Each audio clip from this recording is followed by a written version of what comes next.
여러분 환영합니다. 이제 경제쇼 요는 4080 세대를 위한 경제쇼로 요님들을 위한 프로그램입니다. 영 올드 요님들은 55세에서 80세를 칭하는데요. 이들은 국내의 트렌드 리더이자 막강한 경제력을 지닌 세대이고요. 인생 전반전을 열심히 뛰시는 40, 40, 50, 50세대도 포함됩니다. 2030 세대도 투자 팁 알 수 있어요. 오늘은 AI 시대의 투자 팁 전해드리려고 합니다. 오늘 쇼 출연자는 주영섭 서울대 공학 전문대학원 특임교수입니다. 중소기업청장과 대통령 직속 국민경제자문회의 위원을 역임한 분인데요. 매년 CES를 찾아 기술 트렌드도 직접 경험하셨죠. AI 패권 경쟁 시대, 개인은 어떻게 AI 시대를 준비해야 하고 한국은 어떻게 AI 시대 주인이 될 것인지 인사이트를 얻으실 수 있을 겁니다. 그럼 이지의 경제쇼요 세 번째 막 올리겠습니다.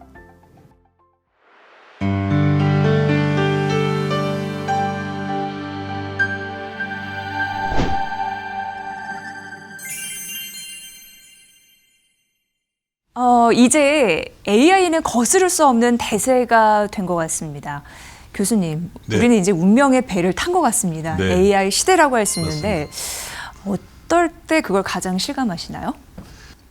해외 나가서 기술 전시회라든가 네. 또는 여러 가지 행사들을 가게 되면 뭐 주제가 대부분 다 AI니까요.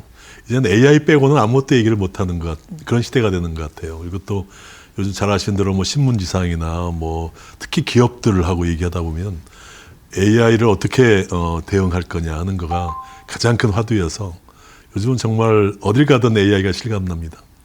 교수님 그 세계 최대 가전 박람회인 CES 2025에 다녀오셨다고 했는데 인상적인 게 많으셨을 것 같아서 그게 궁금하거든요. 뭐 에피소드나 특별히 느꼈던 감정. 사실 CES는 예전에는 가전쇼였어요. 지금은 이제 가전쇼란 말 안 하고 그럼 뭐라고 전자쇼죠. 전자쇼로 얘기할까요? 전자쇼로 했다가 요즘은 전자 아니고 우주기술까지 다 들어가니까 기술쇼예요. 그러면 전 세계의 가장 유명한 기술쇼 CES 2025에 다녀오셨군요. 이렇게 말씀드려야 되겠네요. 그래서 그 CES가 아주 그 세계적인 첨단 기술의 경연장이거든요.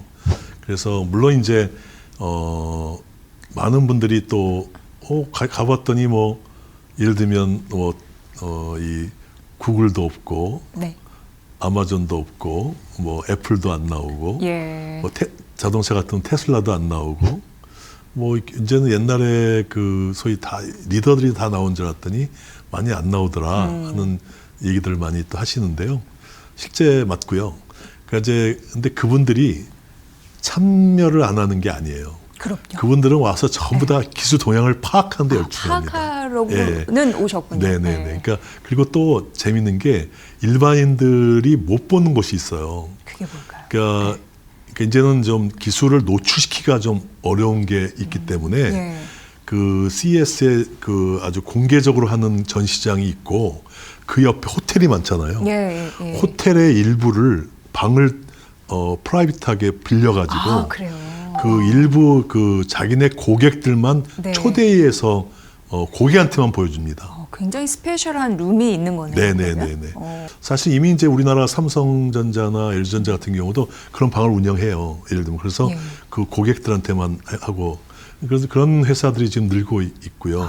세계 최고 기업들은 그 대신에 이제 뭐 1등이니까 1등이 뭐 굳이 과시할 필요가 없으니까. 남들이 다 알아주니까. 그러니까 오히려 남들 뭐 하나를 이렇게 이렇게 관찰하는. 그래서 뭐 많은 직원들을 보내서 관찰하고 있고. 그 대신에 우리나라는 이제 뭐 세계 최고는 아니니까. 그러니까 이제 그런데 가서 우리는 우리나라 이렇게 잘한다. 우리 잘할 수 있다.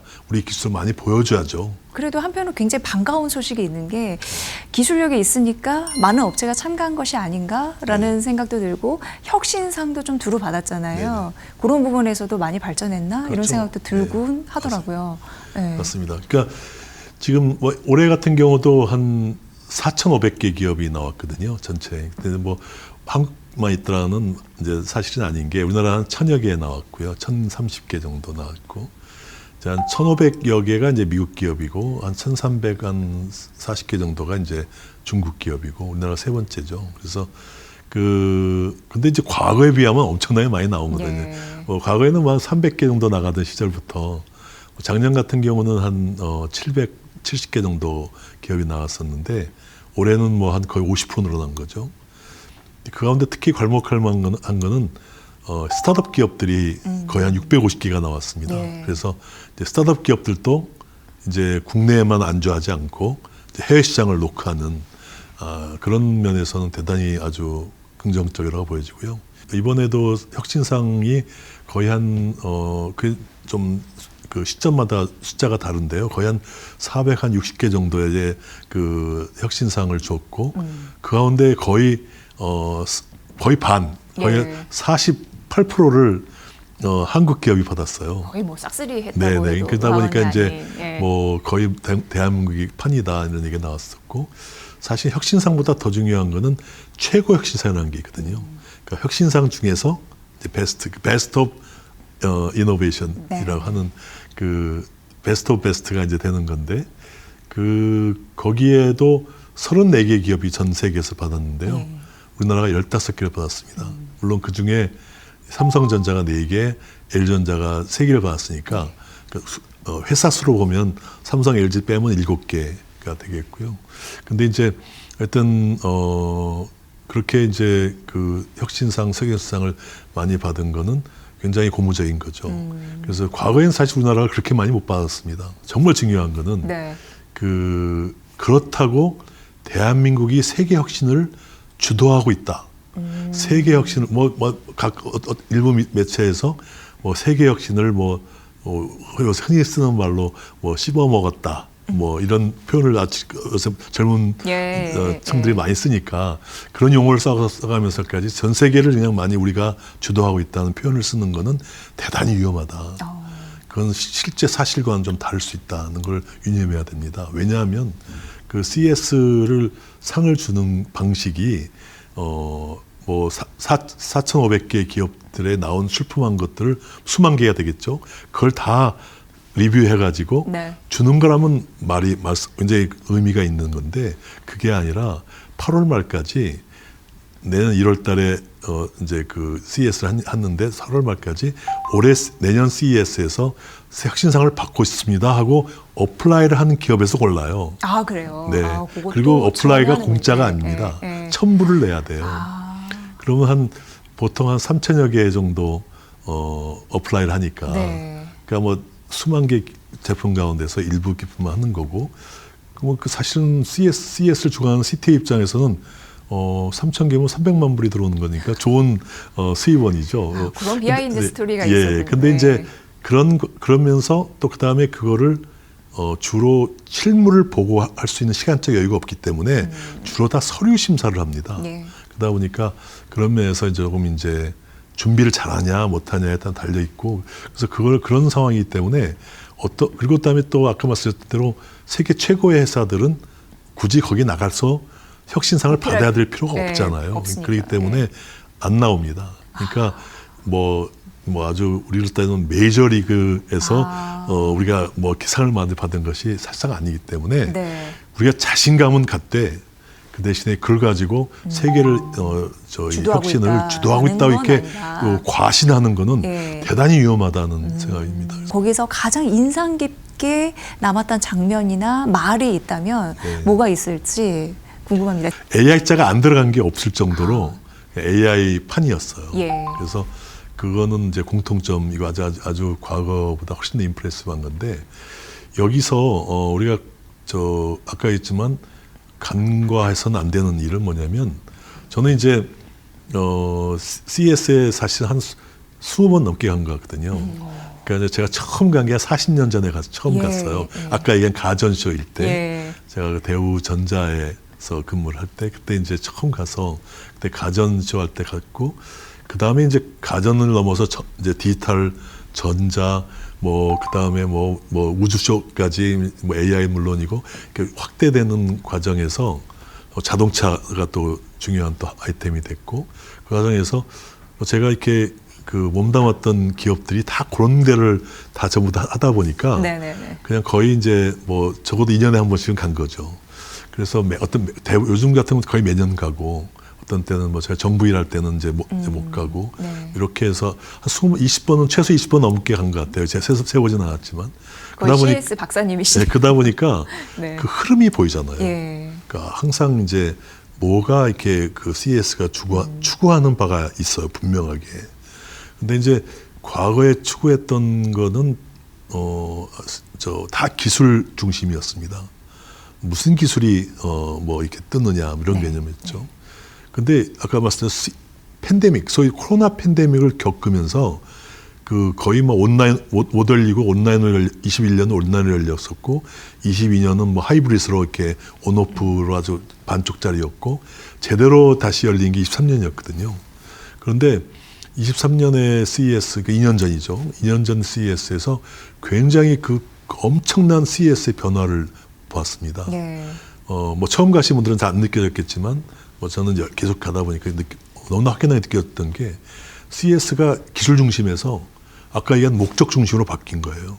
그거의 신호탄이 중에로 되는 회사가 2년 전 23년도에 그 존 디어라고 하는 농기계 회사가 이제 그 자율주행 트랙터를 발표하면서 자율주행 트랙터라고 하는 그러니까 뭐 그 자율주행이라는 게 트랙터인데 그러니까 광활한 그 농지를 거의 50m 되는 스팬이 되는 그 씨를 잡초를 뽑고 씨를 뿌리고 비료를 주는 그걸 자동으로 하는 거예요. 쫙 끌면서 큰 밭을 이제 가꾸는데 그걸 끌고 가는 그 트랙터가 무인이에요. 아, 무인으로. 그러니까 자동 무인화로 해서 하는 거죠. 근데 그거를 발표하면서 물론 어떻게 이 기술을 구해냈냐 하는 것도 얘기했지만 그 기술 얘기하기 전에 그 존 디어의 CEO가 기조연설에서 강조했던 거는 인류가 지금 위기에 빠지고 있다. 특히 식량 위기가. 그러니까 80억 명이 앞으로 100억 명이 되고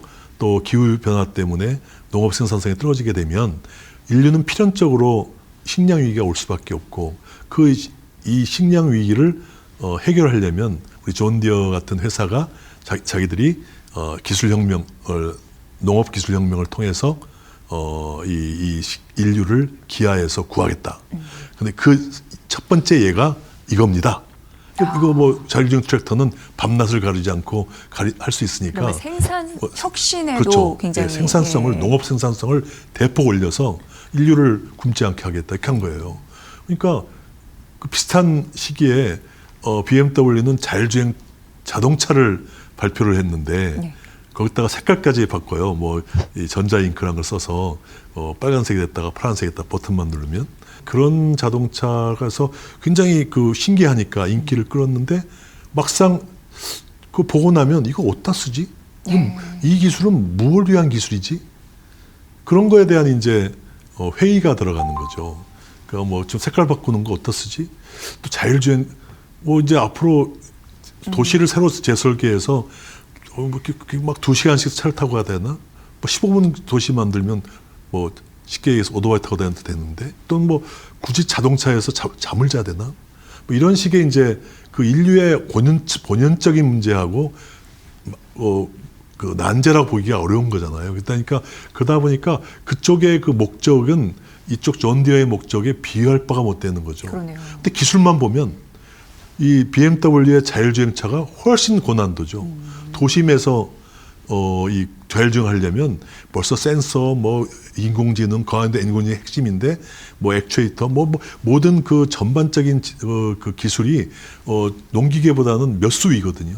근데도 불구하고 기술로 보면 훨씬 우수했지만 목적 면에서 이쪽에 너무 돼서 이 존 디어는 세계인의 갈채를 받았는데 BMW는 존재감도 없었거든요. 그래서 그런 거가 이 과거의 패러다임이면 기술 중심이라면 박수갈채는 BMW를 갔어야 되는 그 상황이 이제 목적 중심이다 보니까 일이 바뀌는 거예요. 그래서 그 이후에 계속 이제 뭐 예를 들면 뭐 화장품 회사가 로레알 같은 화장품 회사가 화장품을라는 제품이나 기술 중심으로 얘기를 하는 게 아니라 사람이 인류는 인류가 아름다워지고 싶은 건 남녀, 노, 소, 뭐 흑, 백 한인종 뭐 누구를 막론하고 다 아름다워지는 유니버설한 하나의 그 거다. 가장 기본적인 거다. 예. 그리고 에센셜한 거다. 기본적인 거다. 그리고 그다음에 이제 그걸 하게 되면 사람들이 자신감을 갖고 행복해진다. 그러니까 로레알은 인류를 행복하게 하는 회사가 되겠다. 이렇게 업의 목적을 바꿔버려요. 네. 그래서 요새 최근에 유행하는 게 기업들을 미국이나 뭐 글로벌 기업들이 예전에는 기술이나 제품 중심으로 업을 정의했어요. 예를 들면 뭐 자동차 만드는 회사, 뭐 그다음에 화장품 만드는 회사, 마이크로소프트 같이 소프트웨어를 만드는 회사, 뭐 소프트웨어를 만드는 회사 이렇게 정의를 했는데 네. 이 정의를 요즘에 최근 들어 다 바꿉니다. 아까 얘기대로 존 디어는 농기계 회사가 아니라 농업혁명을 통해서 인류를 기하에서 구하는 회사예요. 식량 문제를 해결하는 회사예요. 그다음에 로레알은 인류를 아름답게 하면서 행복하게 하는 회사예요. 앞으로는 이제 이런 그 목적을 잘 정의하고 어디다가 이걸 쓸 거냐 그래서 하고 야 이런 일 좋은 일이니까 이게 막 가슴이 뛰는 일이라면 세상에 가슴 뛰는 일이라면 한국의 기술만 들어오는 게 아니잖아요. 나 한국이 이거 하겠다고 하면 한국, 미국 이런 사람들이 다 네, 한국에 모일 수도 네. 있잖아요. 한국이 그런 하나의 그 곳이 되면 저는 진짜 진정한 선진국이거든요. 네. 근데 굉장히 심플한 것도 있어요. 예를 들면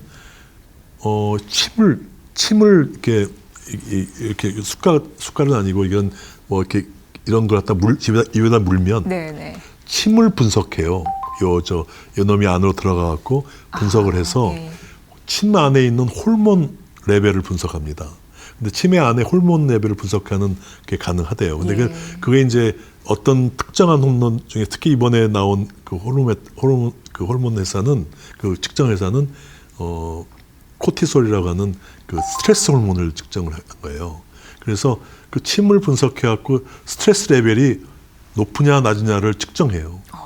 그거가 네, 이제 간편하면서도 AI를 여러 가지 가지고. 데이터를 알 수 있겠네요. 그러면 내가 만병의 근원이 스트레스잖아요. 예. 그러니까 내가 지금 스트레스 레벨이 높은 건지 낮은 건지를 무슨 알아야 뭐 관리를 할 거 아니겠습니까? 스트레스가 너무 높다 하면 예. 좀 쉬고 뭐 음악도 듣고 좀 릴렉스하고 낮다 그러면 또 뭐 편하고 그래서 그렇게 아주 실생활에 바로 옆에 우리 일에다가 그 AI를 적용해서 침 분석을 통해서 스트레스 레벨을 조절하는 그런 것 같은 걸 통해서 인류를 훨씬 더 건강하게 하겠다 이런 것도 있고요. 또 재밌는 또 그거가 저염식을 다들 원하잖아요. 예. 짠 거 먹으면 안 되고. 짜게 먹으면 또 안 된다고 하는데 하여튼 근데 또 너무 저염식을 하면 싱겁게 먹으면 맛이 없잖아요. 네. 그래서 이 일본의 그 기린 맥주 만드는 회사에서는 그것도 일부는 뭐 자기들 AI를 썼다고 하는데 어쨌든 이제 그건 상당히 원천 기술에 해당되는데 그 스푼을 숟가락을 그 걔네들이 일렉트로닉 솔트라고 그러니까 전자 소금이라고 부르면서 이 스푼을 개발을 했는데 스푼 안에 이 일종의 나트륨 이온이 왔다 갔다 하게 하는 걸 만들어 가지고요. 예. 밥을 먹잖아요. 짠맛이 나요. 그러면 실제적으로는 짠 성분은 없는데 예. 그 숟가락을 사용함으로써 짠맛을 맞아요. 더해주니까. 맞아요. 그래서 그렇게 해가지고 예를 들어서 저염식을 하더라도 맛있게 예. 먹는 거예요. 그러네요. 그러면 이제 소금 섭취는 줄이고 네. 맛은 있고 막 이런 굉장히 어떻게 보면 혁신이네요, 그건. 굉장히 현실적인 얘기죠. 네, 뭐 네. 거창한 얘기들이 아닙니다. 그러니까 이런 속에서 이 실생활에서 우리가 이런 뭐 AI나 여러 가지 원천 기술을 이용해서 이렇게 인간을 보다 낫게 살게 건강하고 또 안전하게 살게 하는데 기여할 수 있는 게 많은 거예요. 예. 이제 그런 것들이 이제 앞으로 이제 아마 계속 CS 같은 데서 많이 나오지 않을까 봅니다. 요님들도 교수님의 말씀을 이렇게 쭉 들어보고 계시겠지만 굉장히 중요한 지점을 말씀해 주셨습니다. 정말 수십 년간 워낙 뭐 국가 정책 관련해서도 자문위를 또 맡아주셨고 전 중소기업청장 역할도 역임을 하셨고 그러면서 그 현장을 많이 가보신 거예요, CES에서. 근데 기술력 향상도 물론 중요한데 그걸 왜 하는 건지, 지금 AI 우리가 뭐 도배된 생쌍이라고 얘기하는데 그 기술을 왜 쓰는 건지에 대해서 분명한 목적 의식을 사람들이 받아들여야 된다. 사람들의 마음을 얻어야지 그 기업이 레벨업하는 거다. 네. 요런 흐름을 말씀해 주셨습니다. 굉장히 중요한 지점이었고, 앞으로 그럼 투자하실 때도 그런 가치 향상을 위해서 노력하는 기업, 그렇죠. 인류의 공동 난제를 해결하는 기업에 투자를 해야지, 그런 걸 제시하는 기업에 네. 뭔가 답이 있지 않을까라는 게 여기서 나오는 것 같고요. 네네. CS 2025에서 그 젠스낭 CEO의 기조 연설이 굉장히 핫했어요. 10,000명이 뭐 직접 가서 볼 정도로. 네. 거기에서는 어떤 그 인상을 받으셨는지요? 맞습니다. 기조연설장은 저희 베네시안 호텔에 있는 그 홀이 하나 있는데요. 네. 그거 다 트면, 우리 같으면 이제 그랜드 볼룸 같은 거죠. 다 트면 한 3,000명 정도 들어가요.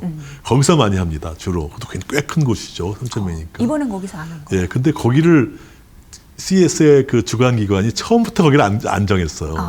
안 정하고 그 만달레베이라는 호텔에 새로 만든 미켈럽이라는 그 홀이 있는데, 거기에서 그게 12,000명이 들어가는 곳입니다. 뭐 엄청나게 큰 곳이죠. 거기를 선정한 이유가 뭐냐면 3,000명 갖고는 택도 없다.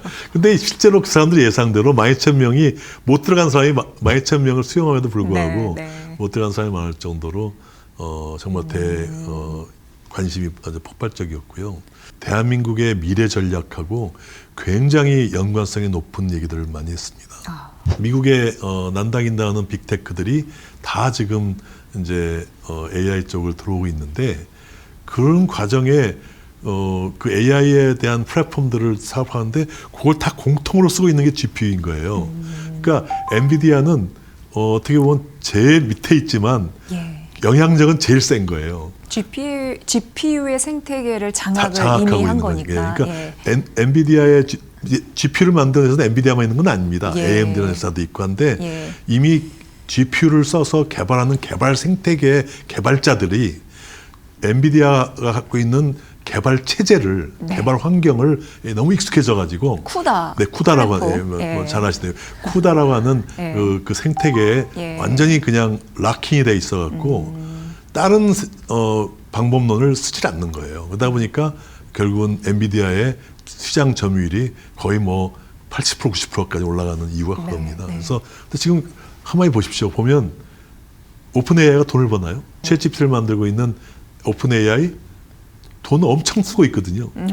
대규모 투자 말씀하시는 거예요? 뭐 계속 돈만 붓고 있잖아요. 그래서 일각에서는 과연 저거 언제까지, 다 투자 받아서 하는 건데 투자금 떨어지면 망하는 거 아닙니까? 그렇기 때문에 오픈 AI는 망할 수도 있다 하는 얘기를 많이 해요.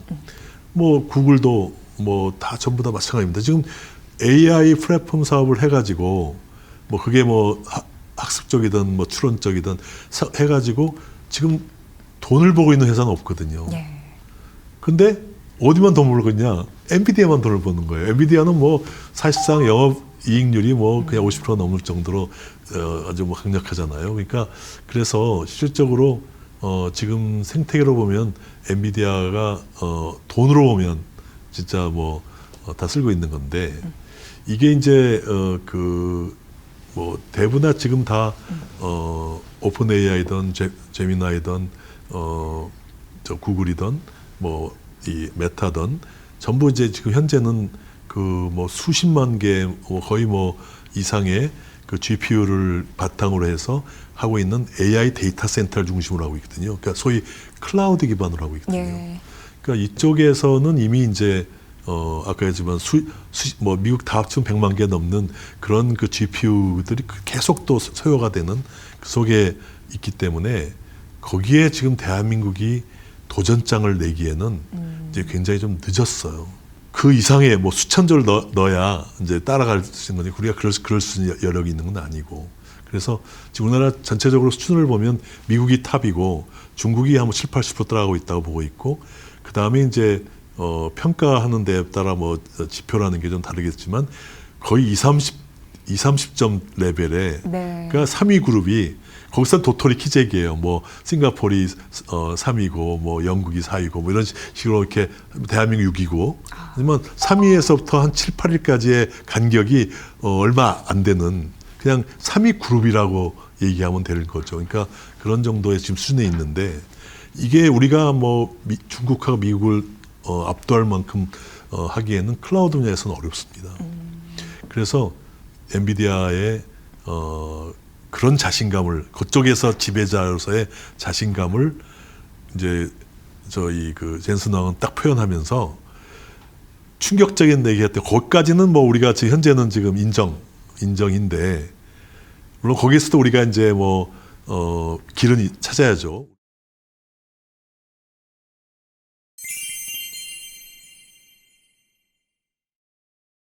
AI 시대에 우리나라의 그 강점과 약점을 정확히 하는 게 굉장히 중요할 것 같은데 강점은 뭐라고 보십니까? 두 가지 관점이 있는데 한국이 이 AI의 그 기본적인 원천 기술 분야에서는 선진국을 할 수가 없습니다. 그건 뭐 워낙 그 미국이나 또 중국이나 그 관련된 인력도 뭐 우리나라의 몇십 배고 또 이걸 돌리려면 아까 GPU라고 하는 소위 그 컴퓨팅 인프라가 그 계산하는 그 컴퓨팅 인프라가 필요한데 그 인프라 면에서도 뭐 미국이 뭐 100만 단위라면 우리는 지금 10,000장도 없거든요.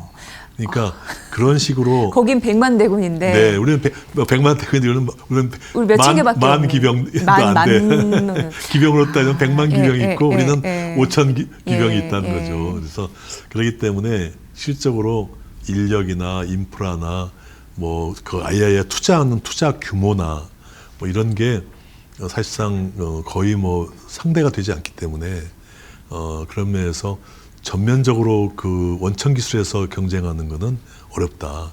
지금 중국도 지금 천문학적인 돈을 넣고 있어요. 여기서 지면 뭐 미국하고의 패권 전쟁에서 진다고 보고 있기 때문에 연초에 그 중국 스타트업 딥시크가 나타나가지고 그렇죠. 가성비 있는 모델을 딱 제시하니까 세계가 발칵 뒤집어졌거든요. 그렇죠. 근데 그게 어찌됐건 간에 AI의 그 시대를 좀 변화할 수 있는 게임 체인저가 되긴 했다고 보거든요. 그렇죠. 그러니까 이제 딥시크 같은 경우도 하늘에서 뚝 떨어진 게 아닙니다. 중국도 중국이 사실은 미국이 중국한테 GPU의 그 가장 첨단 GPU들을 다 수출을 금지시켰어요. 그랬지만 이게 뭐 어느 채널로 통해서든지 직접은 안 가지만 뭐 확보한 방법이 많이 있었을 것 같고 또 지금 예를 들면 H100이라고 하는 가장 첨단 쪽에가 막혔지만 H800이라는 걸 또 공급을 했고 또 그 전에 A100이란 또 그래도 그런 대로 괜찮은 뭐 아주 H100만큼 성능이 좋지는 않지만 반은 따라가는 그런 것들은 지금 굉장히 많은 양을 가지고 있어요. 그래서 그 뭐 쉽게 말하면 이제 경제 규모가 그만큼 크니까 그래서 실제로 컴퓨팅 인프라도 뭐 한국보다는 훨씬 외국보다는 못하지만 뭐 한국보다는 몇십 배 더 많고요. 뭐 인력도 뭐 AI를 하는 인력이 뭐 수십만입니다. 워낙 뭐 거기는 또 좀 그 공부 잘하는 사람들이 다 공대 가고 컴퓨터 하고 하잖아요. 우리나라 공부 잘하는 사람들이 다 의대 가는데. 정말 그러니까, 예전에는요. 그 공부를 잘했던 저희 윗세대 분들 같은 경우에는 서울대 그 공대 이쪽을 갔고 조금 점수가 모자라던 분들이 의대에 갔다고 그러더라고요. 요즘 완전히 바뀌었는데 요새 젊은 사람들 얘기하면 그런 시절도 있었네요. 그러니까요. 근데 그게 불과 몇십 년 전이잖아요. 얼마 안 된 건데 근데 거기에서 차이가 또 많이 갈린 것 같아요. 근데 지금 중국의 수재들은 다 공대를 갑니다. 그러니까 그만큼 이제 그 인력면에서 양적, 질적으로 뭐 우리보다 압도적으로 위에요. 뭐 미국도 마찬가지고. 그래서 그 미국도 뭐 저 수재들이 의대 가려고 하지 않거든요. 근데 그게 무슨 꼭 단지 뭐 의사가 좋고 안 좋고 문제가 아니라 우리나라는 지금 의사가 되겠다는 게 왜냐면 의사가 좀 돈을 많이 벌지 않냐는 얘기인데 미국이나 중국에서는 의사보다 뭐 스타트업 하는 게 돈을 더 많이 벌어요. 그러니까 뭐 저 미국이나 중국의 젊은이들이 뭐 돈에 둔감한 게 아니라 굉장히 기회가 뭐 의사 아니더라도 굉장히 많다고 보고 있고 그런 맥 때문에 하는 거거든요. 그래서 좀 더 좀 도전적이라는 거죠. 훨씬 더. 물론 이제 스타트업 같은 거 하게 되면 잘 될 확률도 있고 대학도 있으니까 좀 극과 극이지만 잘 된 사람들은 뭐 의사의 몇십 배를 버는 거 아니겠습니까? 그러니까 그런 걸 높이 사는 거죠. 어쨌든 그래서 지금 그런 인적인 면이나 그 컴퓨팅 인프라나 또 매년 그 투자하는 그 투자 금액이 지금 미국하고 중국하고의 레벨이 지금 우리나라는 너무나 적기 때문에 그래서 지금 3위 그룹이 된 거죠. 그러니까 그렇게 보면 뭐 싱가포르 비슷하고 영국 비슷하고 한국, 프랑스, 일본 다 비슷한 거예요. 그래서 그 다음 그가 도토리 키재기식으로 3위 그룹을 이루고 있는 것이 지금 현실이거든요. 그래서 아까 전 두 가지 가운데서 AI 원천 기술에 대한 문제는 한국이 현재 지금 위치도 3위 그룹 잘 봐서 또는 뭐 6위 스페시픽하게 얘기한다면 세부적으로 얘기한다면 6위 또는 뭐 7위 어떤 조사에서는 6, 7위를 하고 있는데 저는 뭐냐 3위 그룹이라고 얘기합니다. 근데 그 정도의 팔로우인 거죠. 그러니까 그건 팔로우일 수밖에 없고. 근데 우리가 이제 앞으로 좀 패스트 팔로우 잘하니까 이제 사실 딥시크가 패스트 팔로우거든요. 그러니까 이 딥시크는 미국이 하고 있는 것들을 다 연구해서 그거보다 조금 좀 나은 거 해볼까 해갖고 만들어낸 것들이 그 이번에 딥시크의 하나의 이 충격적인, 그러니까 효율적인 그런 거가 나온 거거든요. 그러니까 그만큼 뭐 중국도 그냥 맨 땅에 해당한 게 아니라 상당히 오랫동안 투자를 해서 나온 결과고요.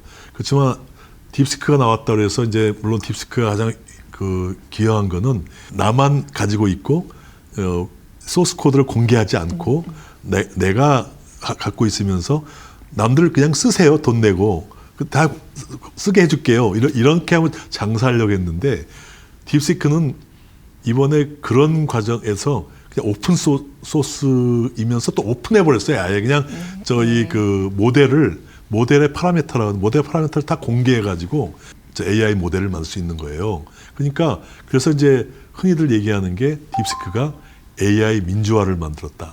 AI 보편화를 만들었다. 그러니까 굉장히 아주 효율적으로 누구나 다 적은 투자로 AI를 할 수 있는 그런 걸 만들었다.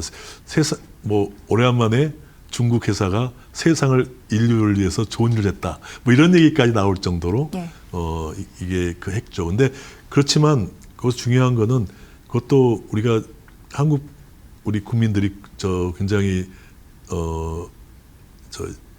염두에 두셔야 될 얘기는 중국을 좀 되게 얕게 보는 경향이 있어요. 우리가 뭐 중국도 하는데 우리도 못해 이런 게 아니라 AI에 대해서는 중국은 선진국입니다. 일단은 한국 입장에서는 현실을 인정하고 이제 빨리 따라가는 쪽으로 가야 될 것 같고요. 이 활용하는 쪽에서는 정말 대한민국이 해야 되는데 이쪽 AI 활용하는 분야를 영어로 AI 트랜스포메이션이라고 합니다. 그걸 한국말로 AI 대전환이라고 하고 영어로 줄여서 AX라고 해요. 근데 이제 이 AX AI 대전환 분야에서는 이제 뭐가 중요하냐면 AI도 중요하지만 이 산업이 갖고 있는 데이터가 중요해요. 또 거기에 들어가 있는 산업의 그 노하우 이런 게 중요합니다. 근데 한국이 만약에 제조업을 잘한다 하면 제조업의 AX, 제조업의 AI 대전환은 AI가 설사 3위라 하더라도 이 AI를 활용한 분야에서 1위 할 수 있는 거예요. 아, 그래요. 네, 그래서 이제 그런 면에서 한국이 앞으로 지향해야 될 거는 AI를 계속 AI 원천 기술은 따라가면서 AI를 활용해서 뭔가 그 산업을 발전시키고 의료를 발전시키고 하는 그 분야에서는 우리가 잘하는 쪽에다가 포커스를 해서 아까 특히 기대해야 될 거는 우리가 갖고 있는 아주 많은 산업 경험, 산업 경험이란 말은 산업 데이터, 노하우 이런 거를 잘 우리가 AI하고 접목시켜서 하게 되면 그 분야에서 우리는 세계 최강이 될 수 있다고 생각하거든요. 그래서 그런 방향으로 우리가 이원화시켜서 AI 전략을 만들어가면 그러면 한국이 잘 될 수 있고요. 그런 방향에서 이제 우리나라 기업들이 이런 전략들을 할 수 있어야 되고 우리 정부가 그걸 잘할 수 있게끔 지원하고 이런 어떤 그 좀 굉장히 좀 뭐랄까 좀 잘 조직화된 그런 전략들을 쓰면 좋겠습니다. 네. 그러니까 어떻게 보면은 AI 시대 우리나라의 약점과 강점이 있는데 이거를 어쨌든 약한 거는 어쩔 수 없이 따라가는 빠른 추격자의 역할을 그렇죠. 보여줘야 되는 거고 우리가 워낙 이제 제조업 강국이기 때문에 여러 가지 산업 전반에 AI 기술을 적용할 수 있는 건 빠르게 가는 퍼스트 무버로서의 모습을 보여야 된다 네. 이런 말씀이셨는데 그 엔비디아 젠슨항 CEO가 피지컬 AI 세계를 우리가 열겠다고 하면서 또 도전장을 냈잖아요. 네. 그걸 우리가 빨리 추격하기도 해야겠네요. 피지컬은 엔비디아에서 예를 들면 자율주행에 들어가는 핵심 그 자율주행의 두뇌에 해당되는 보드를 딱 쥐면 다른 회사들한테 다 공개하겠다는 거예요. 그러면 다 와서 자기 거 쓰라는 거예요. 그러면 우리 예를 들면 자동차 회사나 뭐 로봇 회사나 이런 데들은 차별할 게 별로 없는 거예요. 그러니까 결과적으로 뭐냐면 소위 얘기하는 이제 레드 오션이 되는 거죠. 피지컬 AI는 좀 얘기가 다르기 때문에 한국이 이미 잘하고 있는 분야고 여기를 이제 엔비디아에 종속되지 않게 하는 게 대단히 중요한데 그럼 그거에 대한 전략이 뭐냐 하는 게 지금 가장 이제 화두죠. 근데 이제 한 가지 뭐 좀 방향성으로 보는 거는 엔비디아의 그 GPU가 약점이 있습니다. 그게 뭐냐면 전력을 많이 먹는 거예요. 예. 그래서 전력 소모가 많아서. 네, 그래서 이 AI 데이터 센터에는 전력을 넣으면 되니까 뭐 전력 모자라면 발전소라 저소라 넣으면 되는 거니까 경제성만 문제가 되겠죠. 근데 피지컬 AI는 경제성 문제만이 아니라 그 예를 들면 로봇이 다니다가 이제 이거 핵심된 충전 안 되면, 두뇌가 이제 에너지를 많이 먹으면 저 하루 만에 충전할 거를 뭐 하루에 2번 해야 할 거, 3번 해야 할 거 아니에요 있어요. 그러면 뭐 어떤 제품은 하루에 한 번만 하면 되는데 이거 하루에 2번 해야 한다면 누가 이걸 사겠습니까? 그러니까 그 마찬가지 우리 스마트폰 이게 휴대폰도 어떤 회사는 하루에 한 번만 충전하면 되는데 하루에 2번 충전해야 한다고 이거 사겠습니까? 그러니까 그런 것처럼 피지컬 AI 쪽은 이게 제품의 그 움직이는 거기 때문에 그 모바일하기 때문에 이 배터리 소모 문제가 대단히 중요하거든요. 우리나라가 반도체도 잘 열심히 하고 있고 메모리는 잘하고 있고 뭐 최고고 빈메모리도 열심히 시스템을 하고 있기 때문에 진짜 힘을 합쳐서 정말 초저전력 AI 반도체를 만들 수 있으면 굳이 GPU에 기대할 필요가 없는 거죠. 그래서 그런 면에서 우리나라가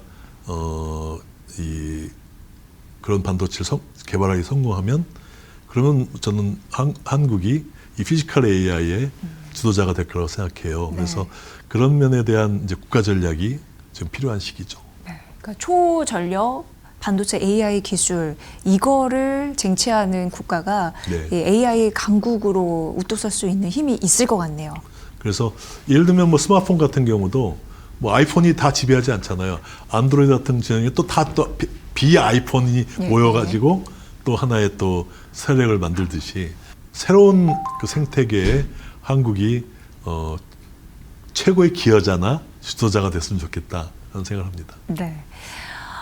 제가 꼭 드리고 싶은 질문이 하나 있었는데 그 반도체 설계 스타트업 필요회사 AI가 지금 메타에서도 민수할 수 있다 아니면 TSMC에서도 투자를 검토한다라는 이슈가 있습니다. 그러니까 미국 빅테크 기업들이 그 어떻게 보면 관심 있게 보는 한국 기업이기 때문에 굉장히 또 마음은 가는데 이들에 대한 해외 인재 기술 유출에 대한 우려감을 또 제기하는 일각이 있고 그런데 이 필요회사 AI 같은 경우에는 우리나라 국내에서 투자받으면 2천억 원밖에 투자를 못 받으니 해외 가는 게 답이다 이렇게 얘기해서 약간 의견은 엇갈리는 것 같은데 그에 대한 중심을 좀 잡고 생각해 보는 게 중요할 것 같았거든요. 지금 뭐 그런 이슈가 많습니다.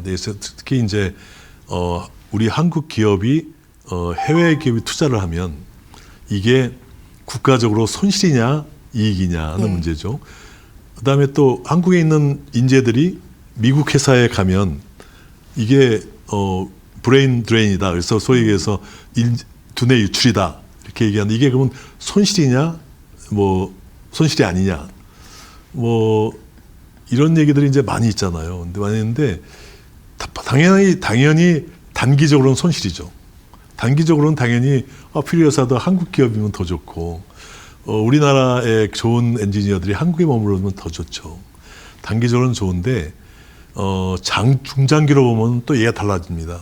그러니까 물론 이제 우리가 계속 지속적으로 인재 양성을 해야 한다는 전제 하에 좀 더 길게 보면 그렇게 필요사가 메타 생태계에 들어가서 메타 생태계의 중심이 되면 어떤 면에서는 그게 한국이 중심이 되는 거예요.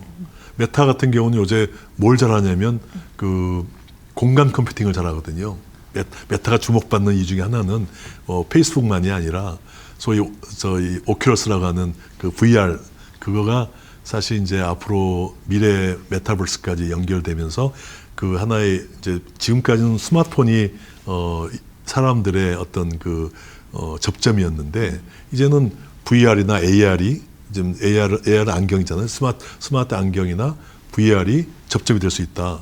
이제 스마트폰 없이 여기서 바로 전화 받고 여기서 바로 얘기하고 할 수 있다는 거죠. 그러니까 그런 면에서 지금 메타가 지금 주목받는 것 중에 하나인데 그런 새로운 생태계에 한국이 또 중심이 되는 거잖아요. 그래서 그런 면에서는 중장기로 보면은 뭐 나쁠 거 없다 이런 거고요. 중국이 여러 가지 면에서 미국을 따라가는 가장 큰 원천은 굉장히 미국에 많이 있는 중국인들이 결국은 중국으로 돌아오거나 아니면 여전히 중국하고 협력하고 있는 것이 큰 힘이거든요. 그래서 이제 너무 우리가 이제 너무 한국에서 다 해야 된다는 이런 생각보다는 좀 더 이제 글로벌 생태계하고 한국 생태계가 자꾸 믹스가 좀 접점이 이루어지고 합해져야 우리가 더 잘 될 수 있다는 좀 대국적인 마인드로 좀 그런 면들을 너무 인재 유출이다, 국부 유출이다 이렇게 보시지 않는 게 좀 좋지 않나 이렇게 좀 생각합니다.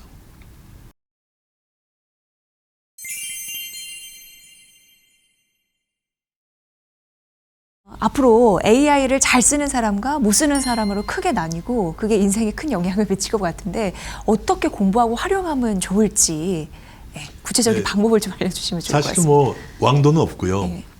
문자 그대로 그냥 우리가 AI란 게 뭐냐면 AI도 학습시키잖아요. 그런 것처럼 이제 처음에는 AI가 일을 잘 못해요. 근데 자꾸 일을 많이 해볼수록 학습되면서 잘하는 거잖아요. 그런 것처럼 이제 우리 사람도 그렇게 배우는 거니까 AI 똑같아요. 우리 사람들이 우리 연임들이 이 AI를 배우시는 것도 하루아침에 그냥 무슨 단기 속성 코스를 가지고 그냥 가는 것보다 하루하루 이렇게 써보기 시작하는 거죠. 즉 오늘 당장부터 챗GPT도 써보시고 퍼플렉스티 같은 것도 써보시고 클로드 같은 것도 써보시고 자꾸 이렇게 접해보시면 다 일장일단이거든요. 뭘 잘하는 게 있어요. 예를 들면 퍼플렉스티 같은 거는 제가 써본 거는 정말 임프레시브한 게 검색을 기가 막히게 잘합니다. 우리 네이버가 좀 하이퍼 클로버 X라는 걸 지금 내고 있는데 많이 참고해서 이제 이 네이버도 퍼플렉스티도 더 잘하게 돼야 할 것 같고요. 리포트 같은 걸 쓰는 것도 챗GPT 같은 게 굉장히 잘합니다. 그러니까 예를 들어서 그런 것들이 자꾸 이제 해보면 처음에는 수준이 만족스럽지 못겠지만 제가 보기엔 한 달만 쓰셔도 네. 상당히 도사가 되세요. 근데 물론 이제 맨땅 헤딩하지 마시고 이제 유튜브에도 많이 나오고 요즘은 또 공개 강좌도 많이 하고 또 좀 더 시리어스하게 하신 분들은 이 온라인 코스 같은 것도 많이 있거든요. 그렇게 해서 좀 공부 좀 하시면서 그러면서 자꾸 써보면 제가 보기에 그렇게 AI가 어렵지 않습니다. 그러니까 이것도 앞으로는 이제 AI가 근본적인 게임 체인저 아까 얘기한 그 차별화 포인트가 아닐 수 있어요. 그러니까 AI만큼 중요해지는 게 내가 이제 이 세상을 보는 눈, 내 경험 이런 것들에 따라서 차별화가 이루어져요. 예. 그래서 이제는 그래서 사실은 AI를 잘 쓰는 건 AI 기술을 잘하는 것보다도 세상을 보는 질문을 잘해야 하잖아요. 그러니까 질문을 잘하려면 세상 돌아가는 걸 알아야 하잖아요. 그러니까 내 분야만 잘하는 사람이 아니라 좀 더 넓게 보고 독서도 많이 하고 그러면서 좀 이렇게 폭을 넓히면 거기다 AI가 붙으면 정말 이제 강력한 이제 능력자들이 되시는 거죠. 네. 업무뿐만 아니라 뭐 쇼핑, 네. 예, 공부 여러 가지 일상생활에 혁명을 가져다 줄 수 있는 그렇죠. 하나의 도구로 활용이 될 것 같은데 이 교육을 또 굉장히 중요하게 생각하는 부분이 있어서 해외 참고 사례도 좀 많죠. 이 사교육이 다 없을 수 있어요. 예. 그러니까 이제 또 사교육하신 분들은 또 싫어하시겠지만 일단 이제 그런 또 사회적 저항도 있습니다. 근데 이제 저는 그런 정말 시대적인 흐름이기 때문에 시간 문제죠. 그래서 이제 AI가 잘하는 게 뭔가요? AI 잘하는 거는 나에 대한 데이터를 많이 주면 내가 뭘 잘하는지를 누구보다 잘하는 게 AI가 잘하는 거거든요. 그래서 맞춤화가 돼요. 그러면 같은 교육을 시켜도 예전의 교육은 전부 다 보편화된 그냥 대량 생산하듯이 그냥 모든 사람 똑같이 가르치는 건데 AI 교육을 하게 되면 나를 이해하고 내 수준에서 업그레이드되는 맞춤화 교육이 가능하다는 거거든요. 그래서 그게 이제 AI 교과서 같은 것들 지향하는 네. 궁극적인 목적이에요. 근데 그런 면에서 지금 이제 학교의 생활의 교육은 뭐 초, 중, 고, 대학까지 완전히 혁신적으로 바꿀 수 있고, 그 다음에 학생들만이 아니라 일반인들도 평생 교육으로 다 바뀌게 되고 해서 지금 이제 우리 정부도 뭐 여러 가지 평생 교육에 대한 고민을 하고 있지만 지금 많은 나라들이 지금 뭐 미국이나 중국처럼 큰 나라는 그걸 하기가 일부는 잘하고 이렇게 좀 많이 이게 이제 차이가 많이 있고요.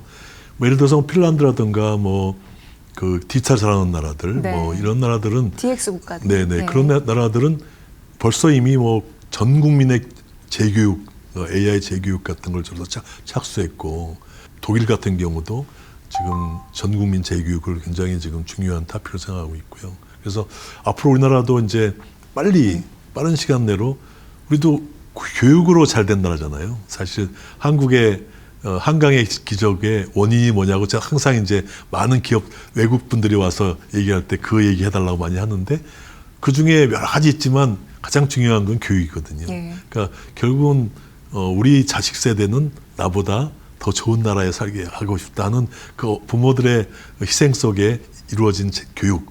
이게 이제 대한민국의 성공 요소인데 이제 지금 세대에서 이제 많이 또 새로운 전환의 시대이기 때문에 대한민국 국민 전체를 학생만이 아니라 국민까지를 어떻게 재교육을 시킬 거냐, 이 새로운 이 디지털 전환 또 AI 대전환을 어떻게 할 거냐 하는 거에 아까 얘기했을 때 우리 요님들부터 이제 실생활부터 네. 가깝게 뭐 너무 거창한 게 아니라 가깝게부터 한 분 한 분들이 AI를 써서 뭔가 이 맛을 이해하시면 뭐 국가적으로 엄청난 변화가 생길 거라 생각합니다. 네. AI 강국이 되는 길에 있어서 개개인들 관심 굉장히 중요할 것 같습니다. 앞으로도 이런 부분으로 저희가 잘 알려드려야 될 것 같습니다.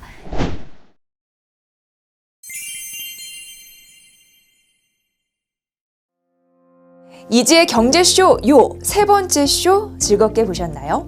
요님들도 AI 시대 주역이 되셔야 합니다. 제2의 멋진 인생은 그 길에서 시작될 수 있으니까요. 내 소중한 자산을 쓰는 사람들의 마음을 읽는 길, 이지의 경제쇼 요가 알려드리겠습니다. 다음 네 번째 경제쇼 출연자는요, 이채원 라이프 자산운용 의장입니다. 한국 가치투자 1세대를 대표하는 분이죠. 가치투자 전략에 대해서 전해드리겠습니다. 녹화는 3월 18일 화요일 오후 1시 서울 중구 KG타워 하모니홀에서 진행합니다. 다음 편도 기대해주세요. 아참, 주영석 교수님이 요님들께 들려줄 얘기가 있다고 하는데요. 연임 여러분, 오늘부터 당장 AI 쓰세요.